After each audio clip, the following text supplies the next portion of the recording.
இருக்கிற அண்ணாமலையாரை பார்க்க முடியலன்றவாளுக்கு இங்கே வந்து சிவனை பார்த்துட்டாக்கா உள்ளே இருக்கிற அண்ணாமலையாரை பார்த்த பலன் இங்கே கிடைக்கும். சக்கர தானீஸ்வரன் பேர் நம்ம அண்ணாமலையார் கோவில் எதிர்க்கே இருக்கு. வெளியிலேருந்து பார்த்தா முருகர் தான் தெரிவார். உள்ளே வந்து சிவனை பார்க்கணும், விதி இருந்தால் தான் வர முடியும். இந்த குளத்தை சுற்றிட்டு உள்ளே வந்து சுவாமி தரிசனம் பண்ணால் விசேஷ பலன் கிடைக்கும். அண்ணாமலையார் கோயிலுக்கு போய் பார்க்க முடியாதவா இந்த குளத்துல உக்காந்துட்டு தியானம் பண்ணும் பொழுது அண்ணாமலையாரே மலை ரூபத்தில் காட்சி தர சுரூபமாக இருக்குது. இந்த குளத்துல தான் இந்த பலனே உண்டே தவிர மற்ற திருவண்ணாமலை எந்த இடத்துல போனாலும் அந்த பலன் கிடைக்காது. ஏன்னா இந்த குளத்துக்குள்ள சுதர்சன சக்கரம் இருக்கிறதா ஐதீகம். இல்லை சிவன் தான் இருக்காரா, எங்களுக்கு இது நாள் வரைக்கும் தெரியாது.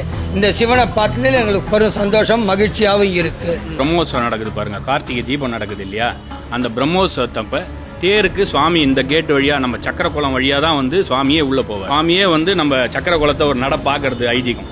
ஒன்னு நான் விஷ்ணு எங்கேயும் விடல, நானும் உன்னை வந்து பாத்துட்டு போறேன் அப்படின்னு சொல்ற மாதிரி ஐதீகத்துல சுவாமி இப்படி வந்து திரும்பி தேருக்கு உள்ள இறங்குவார்.